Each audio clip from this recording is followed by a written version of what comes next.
Olá! Neste meu novo canal, Saidinho do Forno Agora, eu trago para vocês resenhas de livros. Eu, na verdade, vou juntar duas grandes paixões que são o café com os livros. Então nós vamos já começar pelo primeiro livro, que foi um livro que eu levei 15 dias para ler, os últimos 15 dias eu estive lendo esse livro maravilhoso, 100 Anos de Solidão, de Gabriel Garcia Marques, que foi publicado em 1967. Quando Gabriel publicou esse livro, ele nunca pensou que fosse ter a repercussão que teve. E o próprio título do livro já mostra pra gente o assunto dele. 100 Anos de Solidão. É um livro que trata realmente de momentos de solidão, de uma cidade, de uma família. E trata também de um assunto bastante atual nas nossas vidas, que é a questão da gente colocar nomes dos avós dos nossos filhos ou dos pais para homenageá-los. Esse livro vai tratar da família dos Buendia, ou melhor, de 7 gerações dessa família. Inclusive nesse livro aqui tem a árvore genealógica da família dos Buendia, que se iniciou com José Arcádio Buendia e Úrsula Iguarã, que foram 2 primos que se casaram com um medo terrível de ter filhos com rabinho de porco, porque já aconteceu da parte de Úrsula, de uma tia-avó, ter casado com um primo e ter tido um filho com rabinho de porco. E o interessante é que todas as outras gerações, depois de José Arcádio Buendia e Úrsula, também ficavam com medo de se relacionar com familiares, tendo relacionamentos incestuosos e terem filhos com rabinho de porco. Pois esse livro trata não só desta família e de 7 gerações dela, mas também da fundação de uma cidade chamada Macondo. E encontraram um lugar que ficava mais precisamente entre as montanhas e um pântano. E resolveram fundar ali esta cidade. E nós passamos a acompanhar durante a leitura desse livro o crescimento desta família e os acontecimentos que estavam ao seu redor. O desenvolvimento da família, o desenvolvimento do próprio povoado e da cidade. Se eu precisasse escolher um personagem, eu escolheria Pilar Terneira. Ela era a prostituta da cidade. E também era uma cartomante de mão cheia. Ela foi a pessoa que mais viveu, porque ela viveu mais de 140 anos. Isso significa que ela conhecia a história dessa família de cabo a rabo. Ela conhecia todos os participantes dessa família. E, inclusive, ela teve filho com 2 deles. Então, veja bem, José Arcádio Buendia e Úrsula tiveram 3 filhos. José Arcádio e o coronel Aureliano Buendia, e tiveram também Amaranta. E depois uma filha, como se fosse uma filha de criação, porque era uma pessoa da família que chegou já com uma certa idade, ali pelos 5, 6 anos, chegou na casa e foi como que adotada, foi acolhida e tida como filha por eles, que se chamava Rebeca. Rebeca tinha um pequeno probleminha, ela comia terra fresca e ela também gostava de comer a cal das paredes. Mas, como eu estava dizendo, Pilar Terneira teve um filho com José Arcádio e também com o coronel Aureliano Buendia. Ela os conhecia como a palma da mão e praticamente trilhou o seu caminho, o caminho da sua vida, junto com esta família. A Úrsula também foi uma personagem muito marcante, que inclusive morreu com mais de 120 anos. E realmente ela foi a base forte desta família. Ela procurava cuidar de todos e era uma mulher muito visionária. Ela conseguiu enxergar que Macondo estava meio que uma cidade esquecida por todos e que logo ali, pertinho do rio, tinha a civilização e dizia que no mundo haviam coisas incríveis e que Macondo era uma cidade de burros. Inclusive foi ela mesma que deu um tiro pela culatra, porque alguns ciganos que frequentavam a cidade estiveram lá uma certa feita, eles iam uma vez por ano até a cidade, e o seu filho José Buendia foi embora com eles. E nesta busca pelo filho, ela acabou trazendo para Macondo o desenvolvimento. Foi inaugurada aí uma ferrovia, onde as pessoas podiam vir de longe, mulheres muito bonitas, muito arrumadas, que finalmente aportaram em Macondo e trouxeram tudo aquilo deste mundo para cá. Dentre esses ciganos que visitavam a cidade uma vez por ano, vinha Melquíades. Melquíades era como se fosse ali o chefe deles. E Melquíades trazia sempre muitos inventos, coisas novas, até a própria dentadura ele trouxe uma vez. E todos ficaram muito atônitos com aquela situação de ver uma pessoa completamente diferente, com dentes e sem dentes. E dentro disso, José Arcádio Buendia ia muito atrás dele nisso tudo. E queria fazer grandes inventos também. Uma certa feita, ele até começou a tentar criar uma máquina do tempo. Mas o interessante era que Melquíades era tão amigo dele que ele não deixava José Arcádio Buendia ser enganado. Ele explicava, ele trazia os seus inventos, mas ao mesmo tempo ele explicava para José Arcádio Buendia que aquele invento ele tinha uma limitação. Mas José Arcádio Buendia era tão cheio de manias que ele acabava querendo fazer daquilo algo muito maior do que na verdade era. Esse livro é tão maravilhoso, ele tem momentos de bastante tristeza, mas ele também tem momentos de muita alegria e momentos engraçados. E eu confesso que, na minha humilde opinião, um dos momentos mais engraçados que eu vi aqui foi uma questão que envolvia Fernanda. Fernanda foi esposa de Aureliano II, neto de José Arcádio Buendia. Pois Fernanda precisou aguentar uma vida inteira Aureliano II com a sua concubina, Petra Cotês. E chegou um determinado momento que realmente ela não aguentou mais e ela teve um piti. Ela surtou e começou a dizer coisas para ele enlouquecidas. Para vocês terem uma ideia, foram 3 páginas de coisas que ela disse para ele sem ponto. Tudo na verdade aconteceu porque choveu 4 anos, gente, em Macondo. E durante, se eu não me engano, o primeiro ano de chuvas, a comida começou a escassear. E começou a dar um desespero em Fernanda e nos outros moradores de Macondo também. Fernanda surtou. E é muito interessante essa passagem.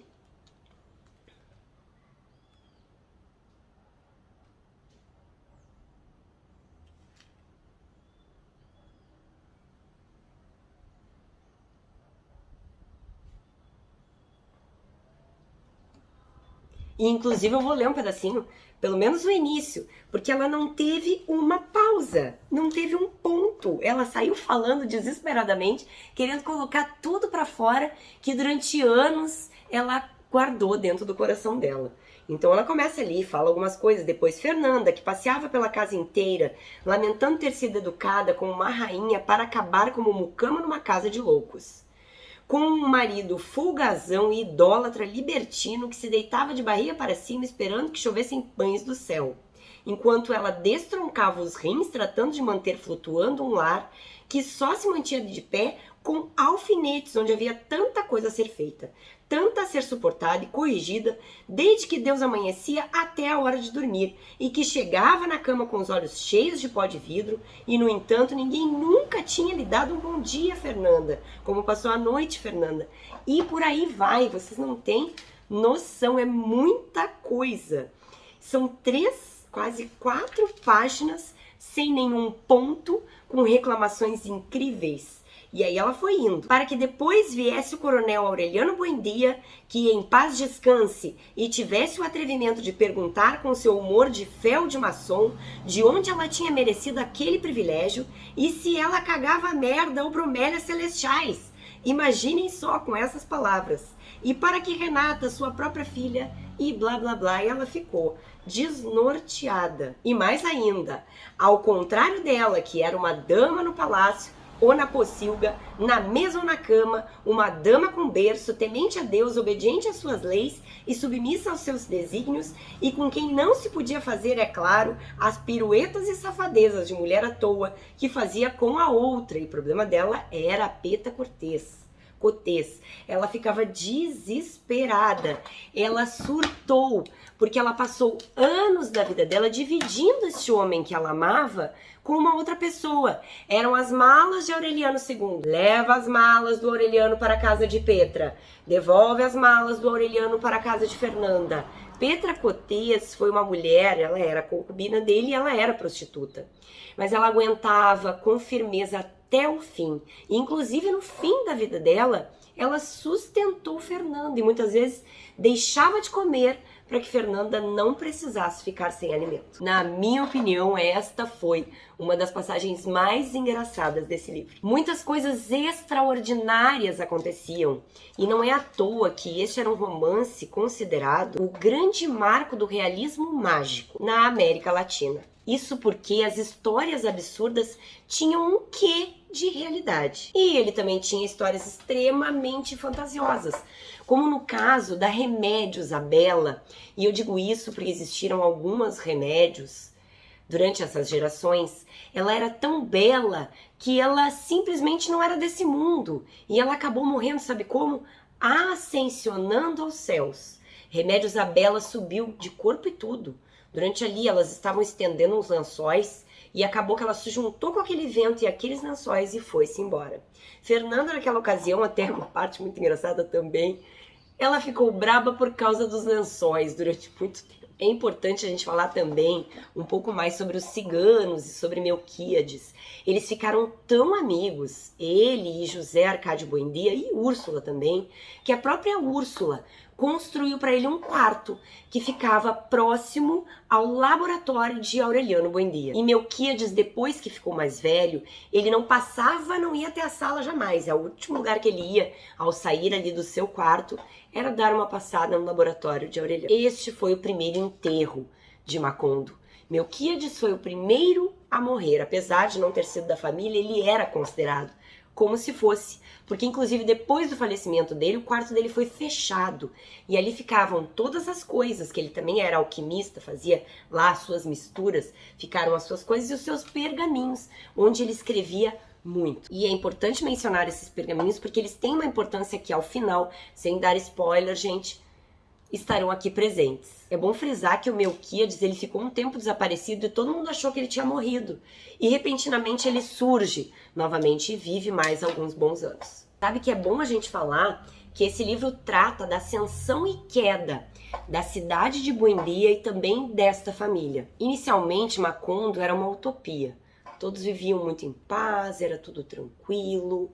As pessoas tinham ali até os seus 30 anos, não havia nenhuma morte, ninguém morria de doença, depois mais adiante, não havia nem cemitério. Repentinamente começaram a acontecer tragédias e mais tragédias, e tudo acabou se transformando numa grande ruína, inclusive a cidade. Obviamente que a gente acaba sabendo que existe ali uma grande guerra, inclusive no início do livro.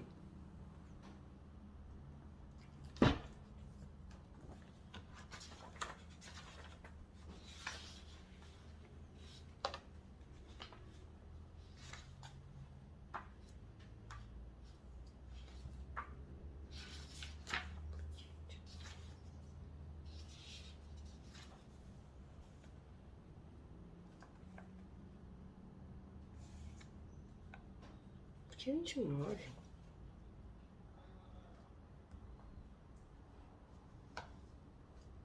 Na sua frase mais famosa, que tá ali bem no iniciozinho. Muitos anos depois, diante do pelotão de fuzilamento, o coronel Aureliano Buendia havia de recordar aquela tarde remota em que seu pai o levou para conhecer o gelo. E é bem interessante que esse livro nos mostra que o tempo aqui é cíclico. E isso foi algo que eu encontrei num texto de apoio que eu utilizei para fazer o estudo desse livro, que é aqui, o livro da literatura. Então aqui diz, inclusive esse livro é bem interessante, porque ele traz... Gabriel Garcia Marques escreve tudo de primeira, jogando, por exemplo, um texto no início de um capítulo. E depois ele esmiuça esse texto contando detalhes. Mas a gente não precisa esperar muito tempo para ficar sabendo das histórias. Ele lança as histórias, lança elas completas e depois ele vai trazendo passo a passo o que aconteceu. Então por isso que a gente às vezes fica um pouco perdido no tempo. A gente não sabe se está no presente, se está no futuro. Inclusive quando ele fala sobre ter chovido 4 anos em Macondo, ele lança isso, choveu 4 anos em Macondo. E depois ele volta, começa a contar sobre o primeiro ano, sobre ali quando foi chegando num ponto em que a cidade começou a ficar sem comida, as casas começaram a ficar sem comida, as pessoas começaram a ficar no desespero, e aí que até Fernanda teve aquele surto de reclamação. Voltando lá para a primeira frase do livro, então. Na ocasião, Gabo, que era assim que Gabriel Garcia Marques era carinhosamente chamado, estava saindo em férias em 1965 com a família. E lá pelas tantas, na estrada que ele trafegava, esta frase veio à sua mente. Gabriel parou imediatamente e retornou com a sua família. Nesse momento ele morava, apesar de nascer na Colômbia, ele estava morando no México. Ele confessou em algumas entrevistas que ele deu que ele não tinha a mínima ideia do que viria depois. E até trago para vocês este livreto que veio junto no box com os 3 livros do Gabriel. Crônicas de uma Morte Anunciada, O Amor nos Tempos do Cólera e 100 Anos de Solidão. Veio este livreto que ele é a introdução do livro 100 Anos de Solidão. Aliás, ele é a introdução dos 3. Mas em outros livros, em outras edições de 100 Anos de Solidão, ele aparece como introdução. E aí eu trago para vocês aqui a parte onde ele simplesmente começa o livro na cabeça dele e diz ao ser perguntado. Muitas vezes me perguntei, e aí quem fala é quem escreveu esta introdução, que foi o Eric Nepomuceno. Ele diz o seguinte: muitas vezes me perguntei e perguntei a ele o óbvio. Por que o coronel estava diante de um pelotão de fuzilamento? A resposta dele: quando a frase surgiu, eu não tinha a menor ideia. Escrevi e pensei, e agora? O que vem por aí? E foi então que, depois de retornar e desistir das suas férias, Gabriel Garcia Marques ficou 18 meses até que nasceu este livro encantador, contando 100 anos da família Buendia e da criação de Macondo. É bem importante eu contar para vocês que esse livro, ele não só repetia nomes, passando de geração para geração, mas também haviam alguns comportamentos que eram repetidos. Por exemplo, o coronel Aureliano Buendia, ele confeccionava peixinhos de ouro. E muitas vezes acontecia dele, lá pelas tantas, depois da guerra, e depois eu conto um pouquinho sobre a guerra, que ele voltou, eu tô parecendo o livro, inclusive, né, um vai e volta, mas enfim. Quando ele voltou da guerra, que ele ficou realmente muito solitário, ele fazia os peixinhos, desmanchava os peixinhos, para fazer os peixinhos de novo. Fernanda, inclusive, a esposa de Aureliano II, se pegou fazendo isso. E ela se deu conta. Será que eu não estou também repetindo os comportamentos em razão daquilo que eu vi? E a gente pode mencionar também os rabinhos de porco, que a gente sabe que minimamente 2 membros desta família tiveram rabinhos de porco. E por falar em coronel Aureliano Buendia, nós temos aí uma guerra que aconteceu em Macondo, uma disputa entre os liberais e os conservadores. Foi uma guerra que durou aproximadamente 20 anos. E o coronel Aureliano Buendia esteve à frente desta guerra como comandante. Ele se envolveu tanto nessa guerra que ele se tornou uma pessoa muito amargurada e muito distante. E aí também a gente percebe o quanto que a solidão assolou o coronel. Mas a gente nem pode falar que foi só neste momento final que ele esteve só, porque ele sempre se colocava só. Ele estava sempre lá no seu laboratório, próximo ao quarto de Melquíades, fazendo os seus peixinhos, também muito só e recolhido. Ele sempre foi assim. Inclusive, a Úrsula, que era sua mãe, um dia falou: não é porque você participou da guerra que você se tornou assim, você sempre foi.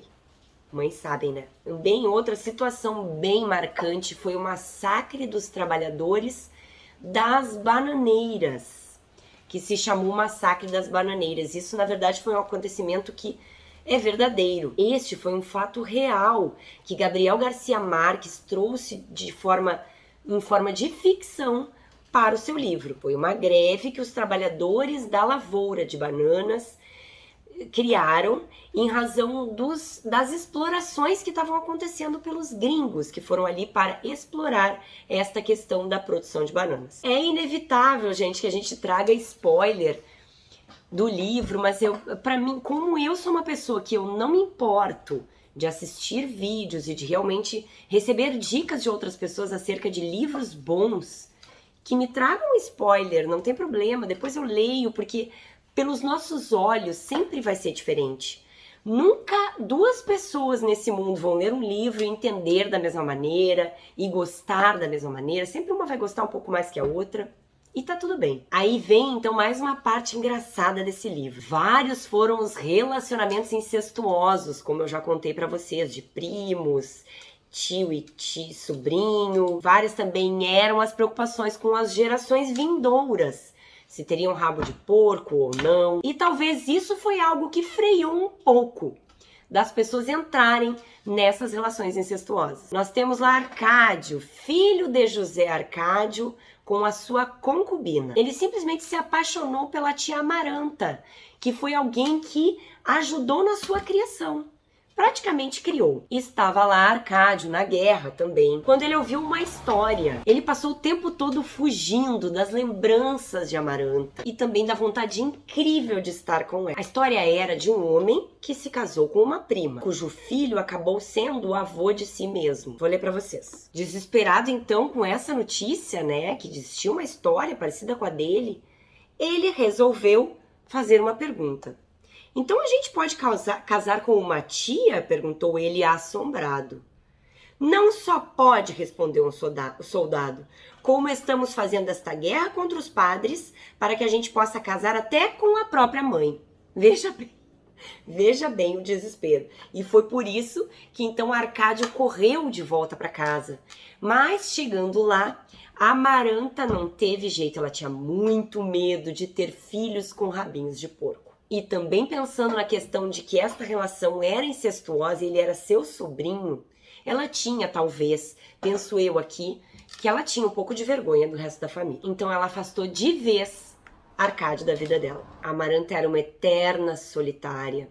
2 outros homens estiveram apaixonados por ela, mas ela tinha uma dificuldade de amar, ou talvez ela não quisesse amar. Ela queria estar sozinha. E ela realmente... E nesses 2 momentos ela gostava desses 2 homens, mas ela não se entregou para aqueles amores. Ela optou por estar sozinha e agora foi a 3ª vez que ela fez essa opção. Gente, o coronel Aureliano Buendia, na sua trajetória durante esta guerra infernal que durou quase 20 anos, ele teve 17 filhos com 17 mulheres diferentes, que depois vieram diretamente bater a portinha de Úrsula para se apresentarem. Úrsula acolheu a todos, ela era realmente a base desta família. Acolheu, batizou todos com o nome de Aureliano e o sobrenome das mães. E então chegamos na parte dos 4 anos de chuva em Macondo. Óbvio que não existe a possibilidade de eu contar para vocês todas as histórias que existem nesse livro, afinal foram 100 anos de acontecimentos nesta cidade. Foi a ascensão e a queda, não só de uma família inteira, como também de uma cidade.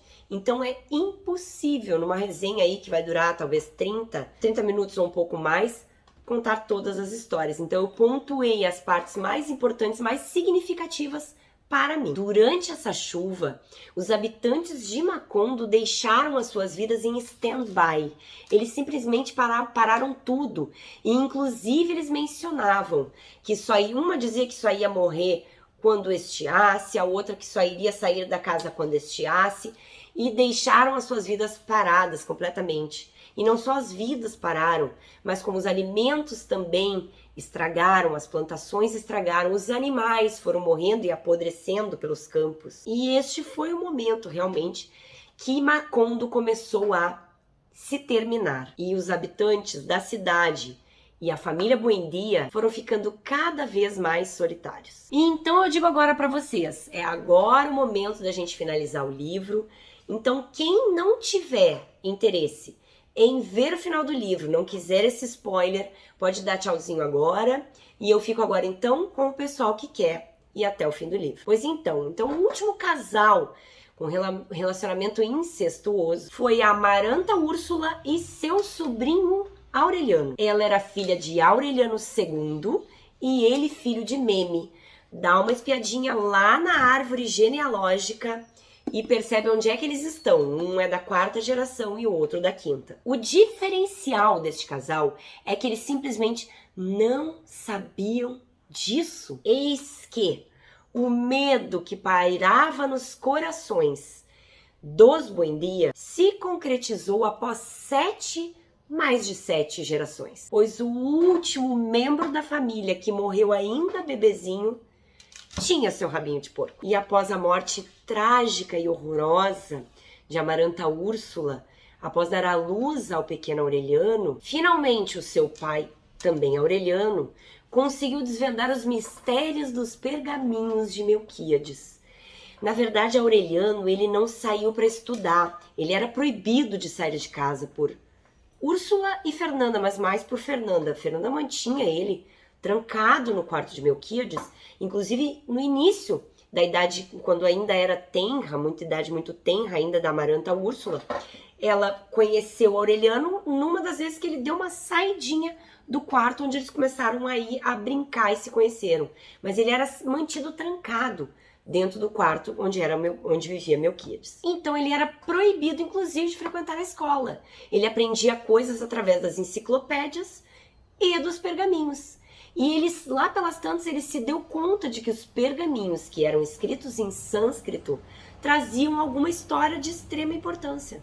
Mas ele só conseguiu se dar conta de que história era essa e conseguiu finalmente traduzir neste momento de tanto desespero que ele estava no falecimento de Amaranta. Ele desvendou esses pergaminhos com uma rajada de vento. E aí eu vou trazer uma partezinha deste final maravilhoso para vocês. Macondo já era um pavoroso redemoinho de poeira e escombros centrifugados pela cólera do furacão bíblico, quando Aureliano pulou 11 páginas para não perder tempo em fatos demasiado conhecidos e começou a decifrar o instante que estava vivendo.